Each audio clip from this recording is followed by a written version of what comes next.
بار دیگر شهادت گرانبار و تحمل ناپذیر رهبر معظم انقلاب را به پیشگاه امت اسلامی و خاندان مکرم و معظم این بزرگ و بزرگوار تعزیت عرض می‌کنیم. ما الان در آستانه امتحان بزرگ هستیم و باید مواظب باشیم این وحدت را کاملا حفظ بکنیم، این اتحاد را کاملا حفظ بکنیم. اگر مختصر رنجی هست، گنج بیشماری در پیش هست. ما باید بدانیم بیگانه قصد این آب و خاک کرد، قصد تجزیه کرد، قصد تقطیع کرد.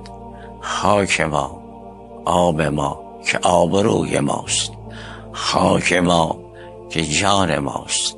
وقتی از امام صادق میپرسند کسی قصد مال ما، سرزمین ما و خاک ما که هر چه کنیم، فرمود فقتله دمه علی، خونش به عهده من امام صادق، خونش بریز.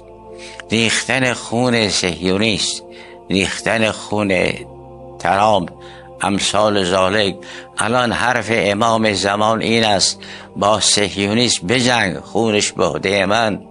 حرف امام زمان این است که با آمریکای ستمکار بجنگ، خونش به عهده من. سلام خدا بر شما، سلام پیغمبر بر شما، سلام علی ابن ابی طالب بر شما، سلام امام صادق بر شما، سلام امام زمان بر شما، چون شما حافظان دین او هستید.